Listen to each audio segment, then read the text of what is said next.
ভারতের মায়া ত্যাগ করে দাদা পর দাদাদের ছেড়ে এই সবুজ শ্যামল বাংলাদেশে এসে বসবাস শুরু করছি। কি শান্তি!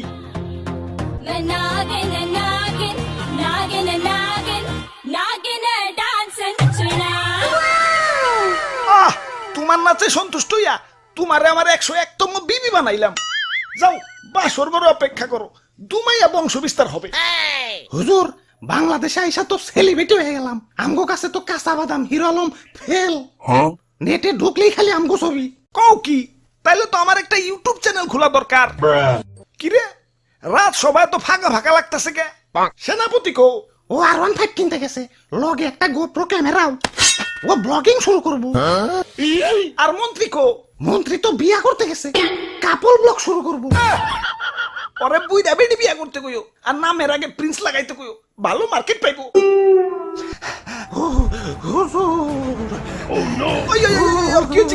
মাথায় পানি ডালো, পানি ডালো। পানি লাগবো না হুজুর, আমার রাসেল ভাই পাওয়ার এক খুপে আমার রাসেল বইন পার এক বাড়িতে একে একে আমার রাসেল কাকু পার, মামু পার, জ্যাঠা পার, ফুফু পার, খালু পার, সব আমার চোখের সামনে খুন হয়ে গেল।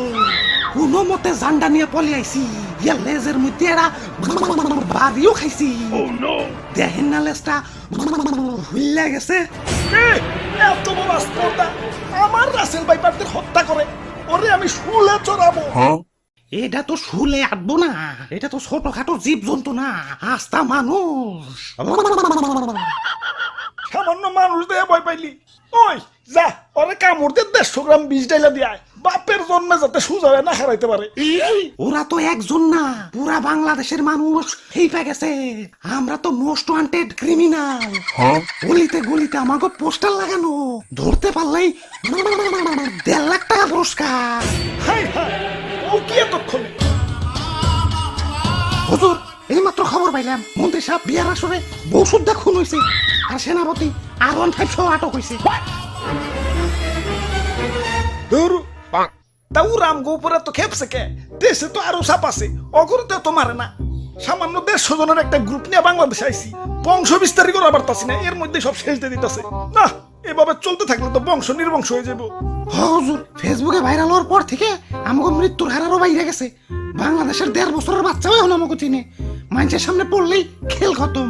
কি এলাকায় নতুন নাকি? আসো পরিচিত হই, আমি ধরা সাপ। মানুষ আমার তেমন কিছু কয় না, খুব নিশ্চিন্তে জীবন কাটাইতাছি। যাই, খিদা লাগছে, একটা ব্যাং ধরি গে। কিরে, ও কি কয়ে গেল? হুজুর, ধরা সাপরে কেউ মারতে চায় না, ও বলা প্রাণী তো মাফ করে দেয়। ওই বুদ্ধি একটা পাইছি, বাইসা থাকতে হইলে ধরা সাপ হইতে হইব। মানে মানে কিছুই না, আমাকে প্লাস্টিক সার্জারি করতে হইব। যাও, এটা দক্ষ রুম মিস্ত্রি ডাইকে নিয়ে হোক।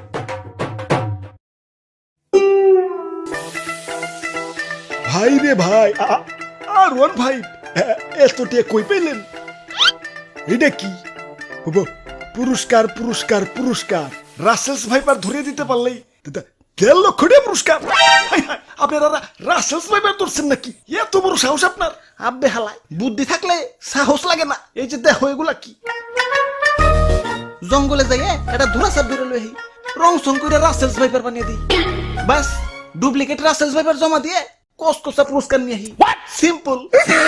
বাহ বাহ বাহ, সাবাস সাবাস। ভাই ভাই ভাই, আমার একটা আইফোন কিনতে হইব ভাই, চলেন না ভাই আরেকটা ধরা সাপ ধরে নিয়ে আহি। এমন ভাবে রিকোয়েস্ট করতেছো, মনে হইতাছে রাসেলস ভাইপার ধরবার কইতাছো। ধরা সাপই তো, লেটস গো।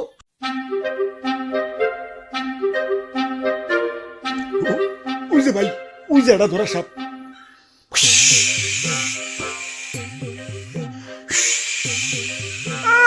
সাল নাই কুত্তার বাগানাম হয়েছে ধরা সাপ, আবার ফস ফস করে। চুপ ভাই, কেমন না দিল আমার বাড়িতে ভাই, ছোট ছোট দুটা বাচ্চা ভাই। আরে ধরা সাপের কামড়ে কিছু হয় না। হাসানি? হ হাসা। তাহলে ভাই আপনি একটা কামড় খান। এই যে নাও, খাইলাম। ঠিক আছে ভাই, এবার রং করেন। হ, আগে ভালো করে মুছালো, ময়লা টয়লা থাকতে পারে, ভালো করে ঘষো। বিসমিল্লাহ। আরে ভাই, ভিতরে দিয়ে অন্য কালার।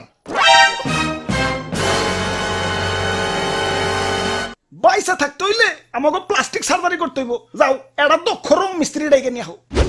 ওরে বাপুরে ইয়া সাইড দেখি দি খালি রাসেলস ভাইবা। আমি বুইটা মানুষ আর বুইটা মানুষ শিশু সমতুল্য। এই শিশু বয়সে আমি মরতে চাই না, আমারে সাইডা দেও। ওই তোমার ভয় নাই, শুনছি এই বুড়া বয়সও নাকি তুমি ভালো রং তামাশা করতে পারো। এখন আমগো একটু রং করে ধুরা সাপ বানিয়ে দাও। Okay.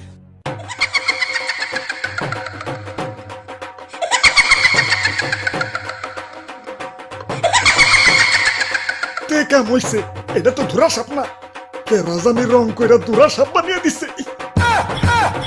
खत्म। Bye bye, tata, goodbye, गया।